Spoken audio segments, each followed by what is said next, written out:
안녕하세요. 여러분의 법에 관한 궁금증을 풀어드리는 법선생TV. 저는 진행을 맡은 송글송글이고요. 오늘도 허윤규 변호사님, 김도윤 대표 변호사님 나오셨습니다. 그리고 오늘은 특별히 한 분 더 모셨는데요. 이지희 세무사님 모셨습니다. 안녕하세요. 안녕하세요. 스튜디오가 굉장히 꽉 찼습니다. 네.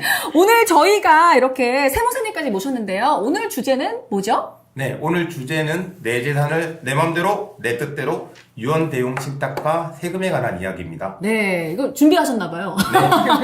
네. 네. 나중에 발전하는 모습을 보여드려야 되니까요. 좋습니다. 오늘은 세금 문제라고요? 네. 이 벌써부터 이 단어만 들어도 굉장히 머리가 아픈데요? 네, 송글송글님, 세금이라고 너무 어렵게 생각하지 않으셔도 됩니다. 세금에 관한 궁금증 역시 법선생을 통해 해결할 수 있으니까요. 오, 저희가 보셨나봐요, 법선생. 네, 역시 믿고 보는 법선생이네요. 그러면 변호사님, 유언대용 신탁과 세금 어떤 관련이 있을까요? 네, 그 유언대용 신탁을 하는 경우에 이게 이제 증여세가 과세가 되는지 아니면 상속세가 과세가 되는지 불분명한 부분이 좀 있었고 견해가 많이 나뉘어져 있었습니다. 그 유언대용 신탁이 이제 생전에 자신의 재산을 수탁자한테 이제 이전한다는 점에서는 무상 이전이 돼서 이게 증여세가 부과될 수 있는 사안이고요. 그 다음에 이제 돌아가시고 나면은 그 상속인한테 수익권이 상속되게 되는 그 구조기 때문에 상속세가 또 발생할 수 있는데 과연 어떤 세금이 부과가 되는지 좀 견해가 나뉘었었죠. 네. 네, 변호사님 말씀처럼 이에 관한 논의가 있었는데요. 상증세법이 개정되면서 2021년 1월 1일 이후에 상속이 개시되는 분부터 유언 대용 신탁의 경우 상속세를 부과하는 것으로 정리가 됐습니다. 왜냐하면 유증이나 사인증여와 유사한 성격이기 때문에 증여세를 과세하지 않고 상속세로 과세를 하겠다라는 것입니다. 그러면 증여세는 안 내는 거예요? 네, 이제 상증세법 제2조 6호 단서에서 유언대용 신탁은 증여에서 제외한다는 규정이 있기 때문에 유언대용 신탁의 경우에는 증여세는 내지 않아도 됩니다. 그러면 세무사님, 이게 만약에 부동산을 유언대용 신탁을 해서 수탁자에게 이전을 하면은 그 부동산은 누구 소유가 되는 거죠?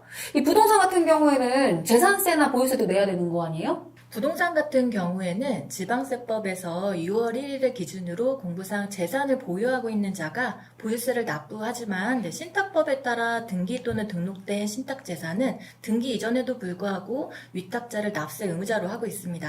그래서 유언대용 신탁에 따라서 수탁자에게 소유권이 이전된다고 하더라도 원칙적으로 위탁자가 재산세와 종합부동산세를 부담하게 됩니다. 신탁 재산임이 이제 등기부상에 표시가 되기 때문에 이제 가능한 일이죠. 또한 유언 대용 신탁을 통해서 이익을 받는 수익자는 소득세를 납부할 의무가 있습니다. 그렇군요.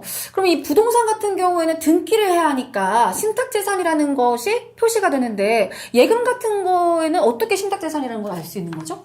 네, 예금 같은 경우에는 위탁자로부터 수탁자가 그 예금을 이전을 받고요. 별도의 통장을 개설하시면 됩니다. 통장을 개설하실 때 은행에 가셔서 신탁 재산이라는 걸 명시하시는 게 좋고요. 그리고 관리를 하실 때도 수탁자는 선량한 관리자의 주의 의무라는 게 있기 때문에 별도의 장부를 만드셔서 그걸 별도로 관리를 하시는 게 좋습니다.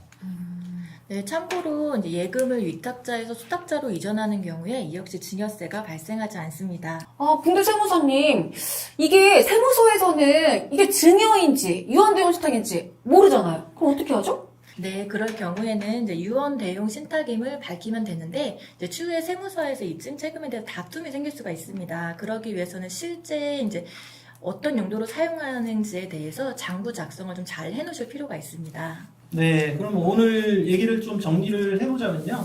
그 유언대용 신탁을 하더라도 그 신탁의 설정으로 증여세를 낼 필요는 없고 사후에 이제 돌아가셨을 때 자신들의 그 자녀들이 수익권을 상속받았을 때 상속세만 내면 된다는 걸로 이제 정리를 하시면 될 것 같고요. 그 다음에 이제 기존의 재산세나 이런 보유세 같은 경우에도 이런 신탁 계약으로 인해 가지고 전혀 세부담의 변화가 없이 위탁자가 그 재산세 부담을 한다는 점에서 보통 이 유언대용 신탁을 고려하시는 분들 중에서 내가 신탁 계약을 체결하면은 뭐 과세를 더 부담해야 되지 않느냐라고 걱정하시는 분들이 있는데요. 이제는 그런 걱정 전혀 안 하시고 적극적으로 유언대용 신탁을 고려하셔도 될 것 같다라는 게 오늘의 요점인 것 같습니다. 네, 오늘은 유언대용 신탁과 세금에 관해서 알아봤는데요. 상속 전문 변호사님 두 분과 또 세무사님까지 함께해서 더욱더 의미 있는 자리인 것 같습니다.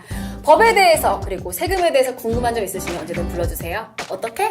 이렇게 법선생